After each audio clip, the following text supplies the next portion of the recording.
In this lab, we're going to learn what are the steps we need to take in order to start working with a lab. In this particular case, within module number 4. So what we're going to do is we're going to access the lab. You click here. It's possible that you may get some sort of a disclaimer where you need to accept the terms and conditions of the lab. But in this case, because I have already accepted those terms and conditions, I'm already able to enter the lab itself. So now what you can see here is we have the instructions of the lab that we're going to be working with on the left side. And this on the right side, what we have is a terminal into a Linux system. So in this case, if for instance, if I want to list the files in this in the current folder, I see that there's no files. If I want to see who is the user who's logged into the system, I need to use the command called who am I, and it's telling me that this is the username that I'm logged in as. But right now, what we're going to be working with is the AWS Management Console. So because we want to do that, what we're going to do is we need to start the lab environment for us to be able to access the AWS Management Console. So I click on the Start Lab.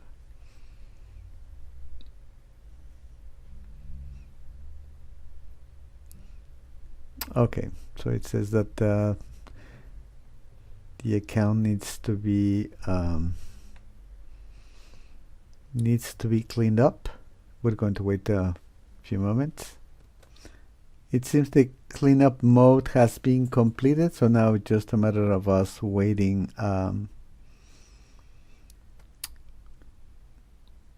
for the lab to be created for you, all the resources being provisioned for us. So we're going to wait a couple of minutes probably.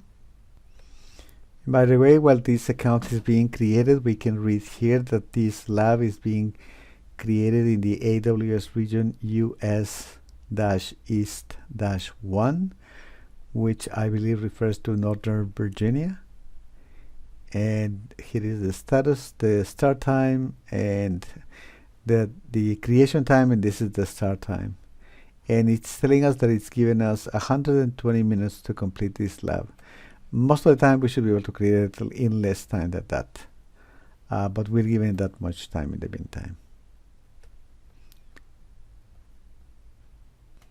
Okay, so right now the lab environment is ready. As we can see, the lab status is ready. So what we can do is close this pop-up window. And the next thing that we need to do, if we need to access our AWS Management Console, we need to click on this AWS button. By clicking here, we will be able to open the AWS Management Console. So we click this. And as we see, we got an error message. This error message says this is sometimes this happens. It's good that it happened here, so you can see it. If you see a message like this, it says Amazon Web Services sign in. You must first log out before logging into a different AWS account. So it thinks that I'm logged into AWS, so I need to first log out of it. So I click log out. Okay, and it takes me back to this. What I need to do now is I simply need to go back to the AWS button, click on it. And once I click on it, you can see that I'm logged in here. And this is my user account. And now I'm able to start using the AWS account to be able to create my resources. So let's take a quick look at what this lab is all about. So what I'll try to do is I'm going to try to have the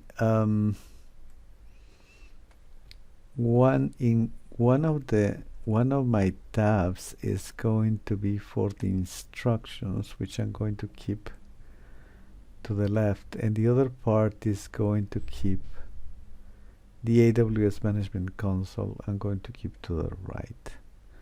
So unless you have two monitors, then you could have the instructions on one side, and then as you can see, when I click on this menu here, it removes those sections there and gives me more space to read my instructions. So in this lab, pretty much what it says that we're going to be doing is we're going to provide it with a certain environment. We're going to be provided with predefined accounts, I assume for user 1, user 2, and user 3. And also we're going to be, there's going to be pre-assigned groups. We have EC2admin, which is used for administration of EC2 instances. EC2 support, which is another group. We don't know what that is going to be for. And we have another group that is going to be for S3 support. So this one is going to be for EC2 administration. This is going to be for EC2 technical support, I assume, and this is going to be for S3 or simple storage service support. So that's the main idea about this. And then let's proceed to the actual steps of the lab, which we have already clicked. You can see accessing the AWS Management Console. The first step is to click on the Start Lab. That's what we did. You're going to be doing this all the time, so that's why I showed it to you without going here first. So we have already taken care of that. Explore the users and groups. In this task, you will explore the users and groups that have already been created for you in IAM. Step number 5, in the IAM Management Console, in the AWS Management Console, on the Services menu, select IAM. So I'm going to click here, and I'm going to type in IAM. And once I get there, I'm going to select it. By the way, if there's a service that you're using often, you can favorite, and then it will appear. Like right now, if I close out of here, you can see that that service appears here. So it's one single click, I can get to it very quickly. But it's because I didn't have it before. Now I have it here. I can just click on this one. And then the next step, what I need to do, it says in the navigation pane on the left side, choose users. So this is the management console again. So I'm going to go to users. And it says that I should check that there are 3 users. One is user 1, user 2, and user 3. So we have those 3 users here. User 1, 2, and 3. That's correct. Now it says, step number 7 says choose user 1. So I click on this one.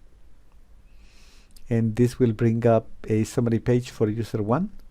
The permissions tab will be displayed. This is the permissions tab. We can see that it's being displayed here. And the next step is notice that user 1 does not have any permissions. As you can see here in permissions, it says this is empty, and it's telling us to add permissions. Okay, so anytime that you create a new user, that user is not going to have any permissions by default. So that's the behavior that AWS has. Now I'm going to click on the groups tab. This is for this particular user. I'm trying to see what groups the user belongs to. And as we can see, there is no groups that this user belongs to. Okay, so it doesn't belong to any groups. And then in the security credentials tab, which is going to be this one, it says that I should assign a console password to this user. Okay, so this will allow me to assign a password so that this user can access the AWS Management Console. So what I'm going to do at this particular case is choose the security div to assign a console password. So I'm going to assign a console password. Here's console password. So I'm going to assign a console password. I want to enable access to the console, and I'm going to set a password. I'm I'm going to assign a custom password in my case, and it will be a password that I will remember.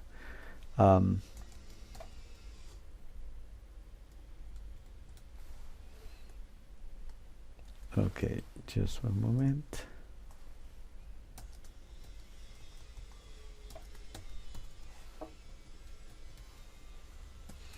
Okay, I have assigned a password to the user, and now I click apply. So that user now has a password. And next says, in the navigation pane on the left, choose user groups. So I need to go back, I need to exit out of the users. So I need to exit out of let me go back into IAM. And now what it says is, it says that I need to go to user groups. And that is what I have right here, user groups, okay?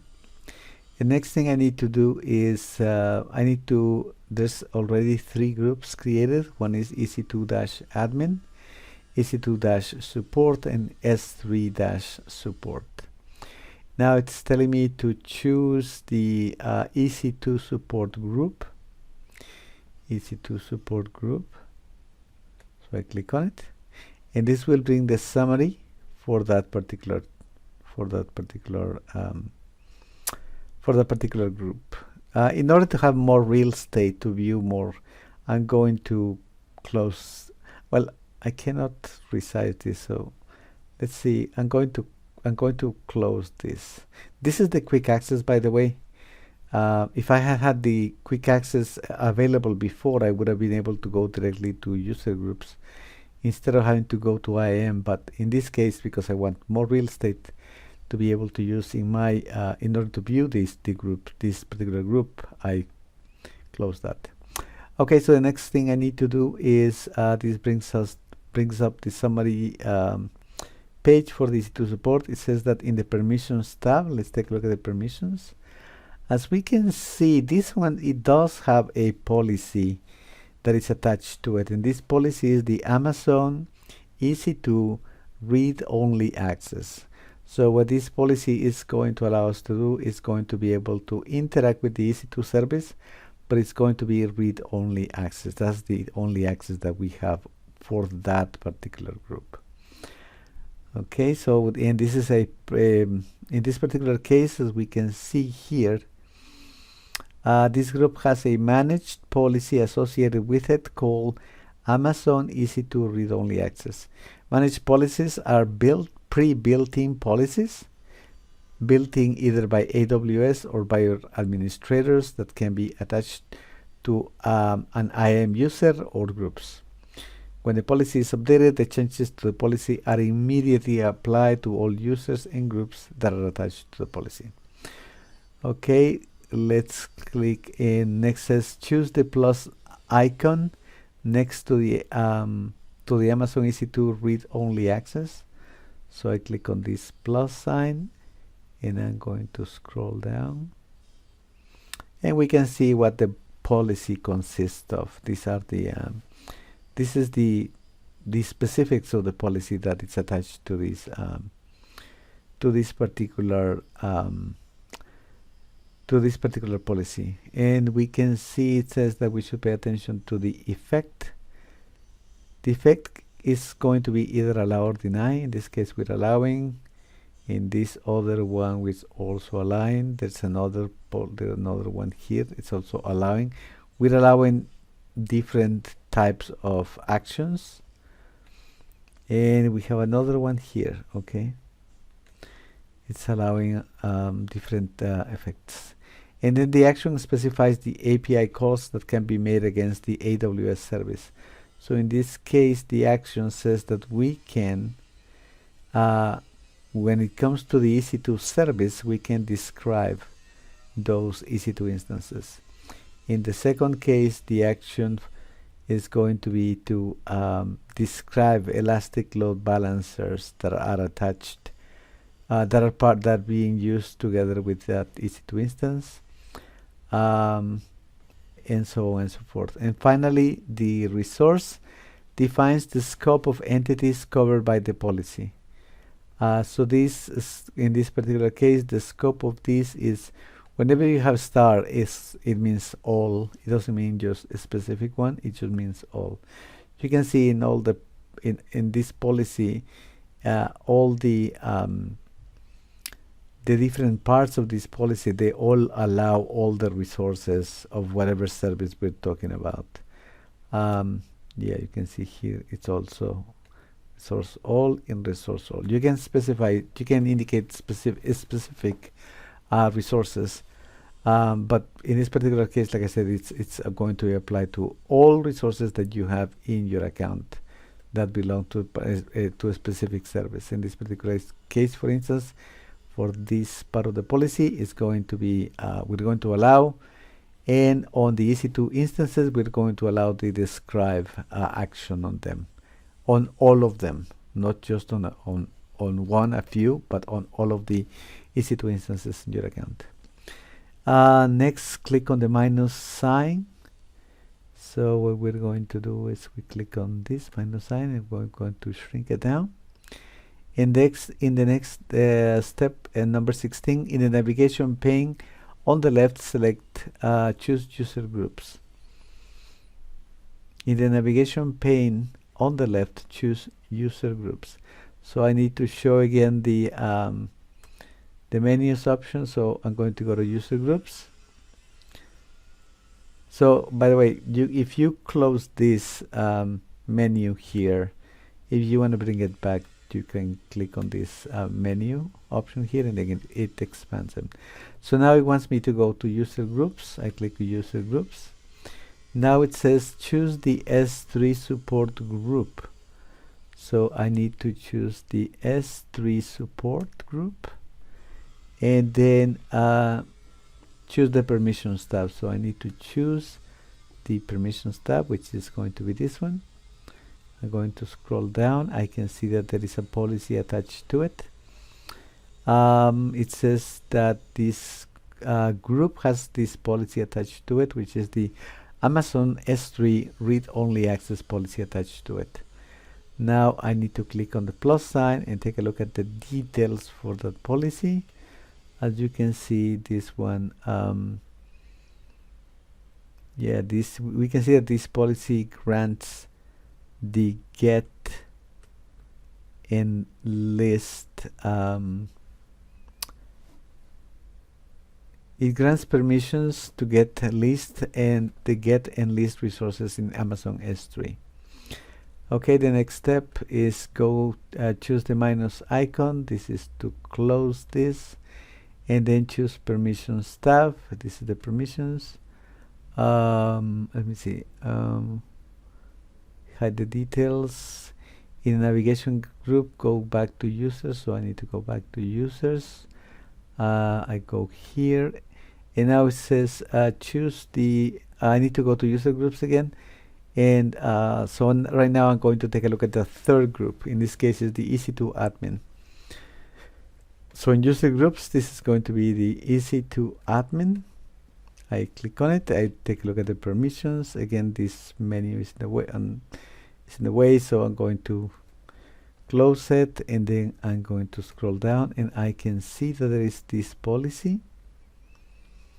And so I click on. I'm already in the permissions tab, by the way. Well, anytime it brings you right into the permissions tab. This group is slightly different from the other two. Instead of a managed policy, it has an inline policy attached to it. What that means is that there is a policy that was directly attached to this particular group. Instead of being the way that we assigned it before, the policy was directly attached to, in this particular case, to this EC2 admin group. Okay. So it says this group is slightly different from the other two. Instead of a managed policy, it has an inline policy, which is a policy assigned to just one user or group. Inline policies are typically used to apply permissions to one-off situations. Most of the time, we don't use inline policies, by the way. We use we don't use policies in this particular case like this. So let's see. And then it says I click on the plus icon to take a look at the details, and we can see that the action is going to be the effect is going to be to allow. The action is going to be able to describe EC2 instances, to start EC2 instances, we can see it here, and also to stop EC2 instances. And then we can do that on all the EC2 instances inside of this account. But that was the main idea about this then. Okay, now I click the minus sign, and let's go to the business scenario. And what we have here is a business scenario. For the remainder of this lab, you will work with these users and groups to enable permissions supporting the following business scenario. Your company is growing its use of Amazon Web Services and is using many Amazon EC2 instances and a great deal of Amazon S3 storage. You wish to give access to new staff depending upon their job. So for instance, for user 1, we want that user 1 to be part of the S3 group. We want the user 2 to be part of the EC2 support. And finally, we want user 3 to be part of EC2 admin. Okay, so now we're going to be adding users to groups. So the main idea here is going to be that user 1 is going to be added to group number 3. So let's take a look at the exact details. In this case, it says that I need to go to the users group, to the S3 support group. So I click on this menu to extend it. I go to user groups. I go to S3 support. I click on users. Right now I don't have, well, I'm going to realize that I don't have any users attached to it. You can see it here. In the users, there's no users. That's why it's giving me the option to add users. So I click on the add users, and I'm being told here to select user 1. So I select user 1. You can see I put a check mark, and now I can click add users. So that user has been added to this particular group. Okay, and then the next step is going to be in the users tab. You see, okay, so yes, in this particular case for this group, for the S3, we can see that it has one user, and that's the one that I just added, user 1. So I need to do the same with user 2 and user 3. User 2 is going to be added to the EC2 support group. So I go to user groups, and then I'm going to go to the EC2 support group. EC2 support group. I go to its users. At this moment it doesn't have any users. We don't see any information here. So we're going to add a user 2 to this one. So I'm going to add user 2, add users, and that's that. It says users added to this group, which is good.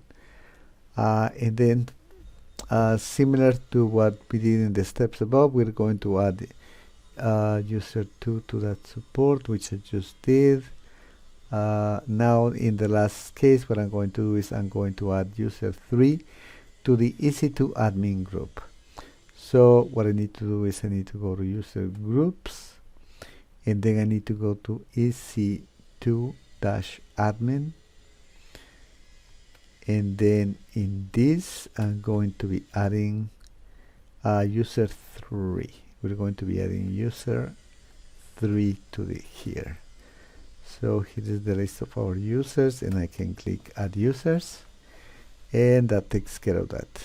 Okay, signing and test users. In this task you will test the permissions of each IAM user. Okay, okay, so it says 32 in the navigation pane on the left. Choose the dashboard an IAM link appears. Okay, so I need to go to the dashboard and choose dashboard, and then IAM users sign in link.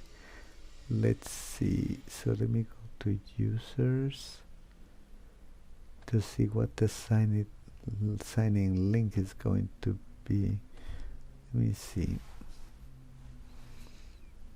Okay, let's see. I need to find the user sign in link.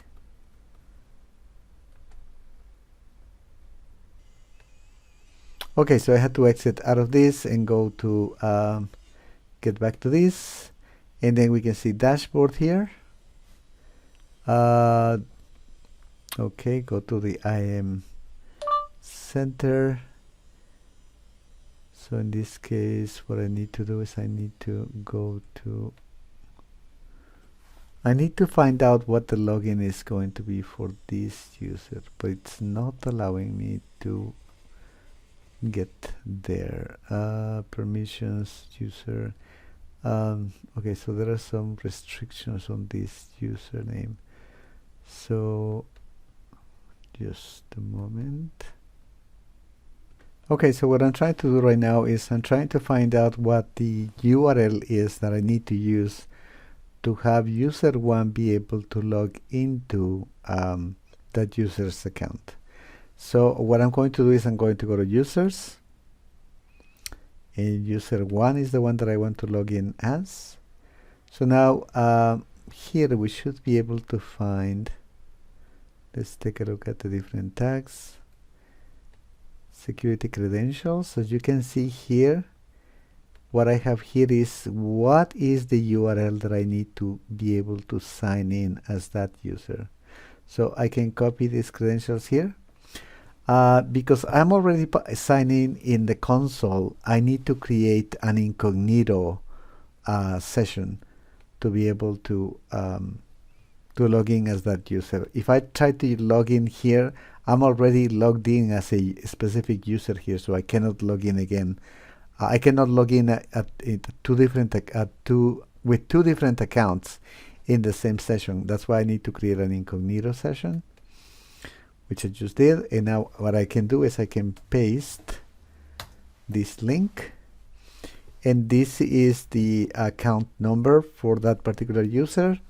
The user is going to be, as we can see here, it says that I need to open up new incognito window, and then after that it says that I should oh, it seems that they had a lab password. It seems that user 1 had this password already, but I believe that I might have changed it. Let me see.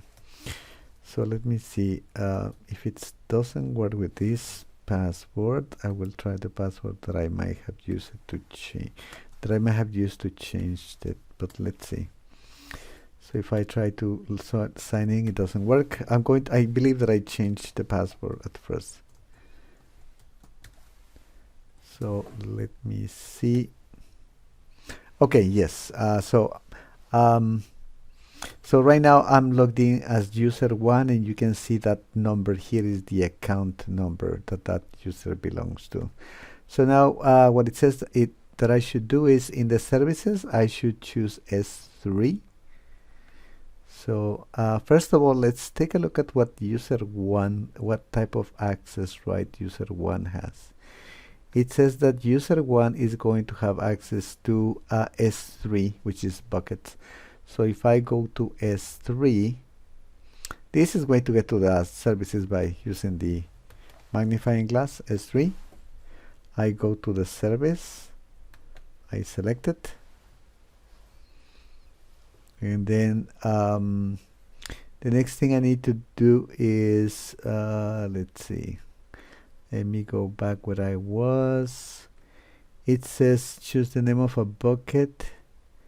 Services, choose S3. So I'm gonna click on buckets and see if there's any bucket that was created in this account.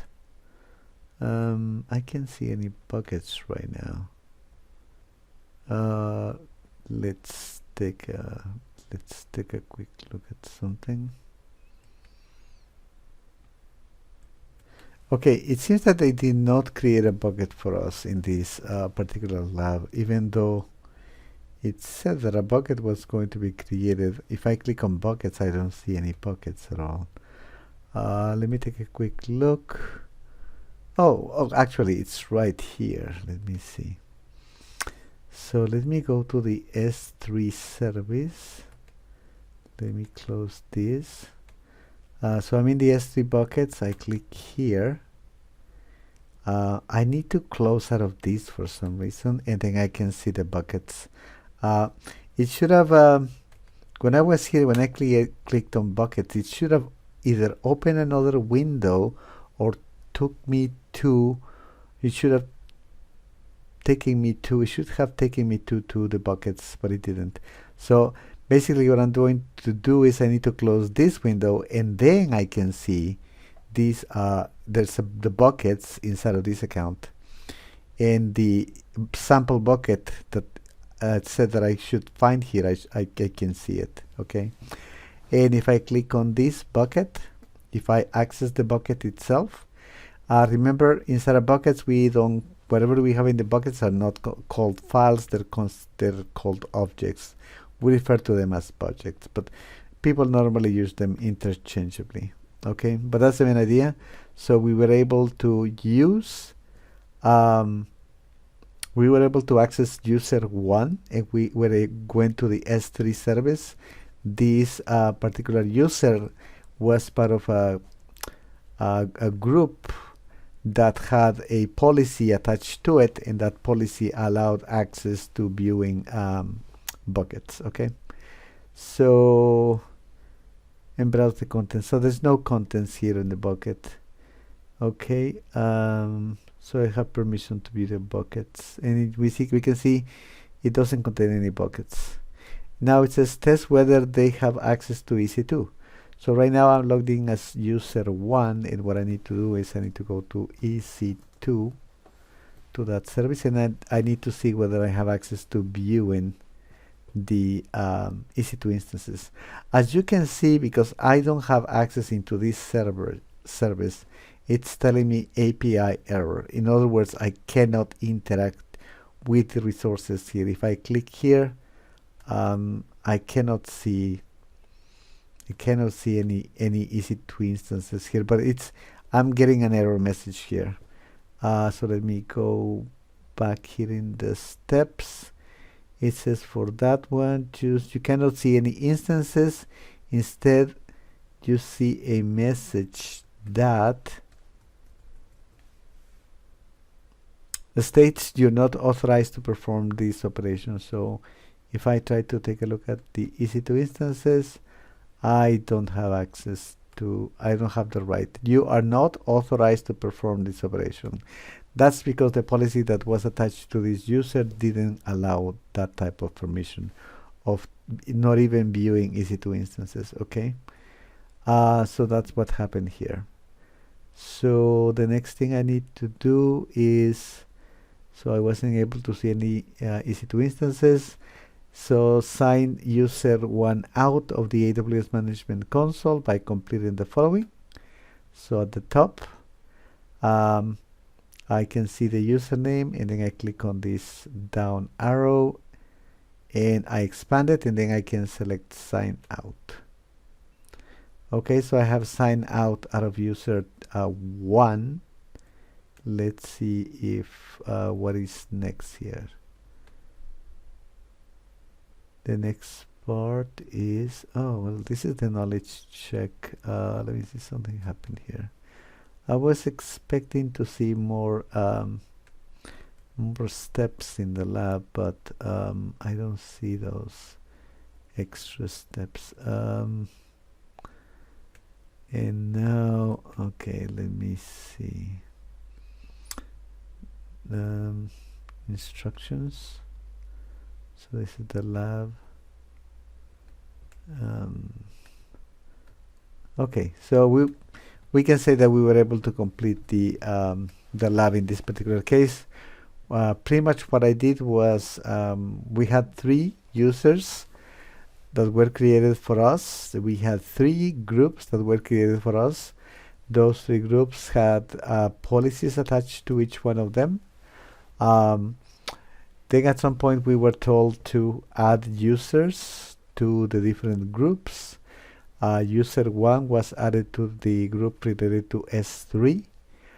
And then once, because we wanted to see whether the user had access to S3 buckets, that's the reason why I opened the incognito window, was in order for me to be able to log in as that user into the management console. And that's what I did. And as I mentioned earlier, the way that I found out what the URL to sign in as that user was, I went to user 1, and then I went to the security credentials, and that's how I was able to get the console sign-in link. This is the one that I use, but I copied it. That's why you have this here. And then, like I said, I needed to use that in the incognito window because I'm already logged in as test student here. So I did not want to exit. I did not want to kick the other user out by logging out. So by doing this, you can see that this user can log in, and in this case it was user -1, and then the password should have been labs user or something like that, but I changed it. So let me type in the one that I chose for that user, and then I can access that user's account. And as I mentioned there, because this user is part of this S3, is part of a group that has access, that has a policy that allows access into S3, I was able to see the bucket that was there. But because that policy did not include any access to EC2 instances, by default, that group doesn't have access into EC2, the same as the user himself or herself. And once I added that user to that group again did not have explicit permissions that would allow that user to even list the EC2 instances running on that account. But that's basically what this lab was all about. So thank you.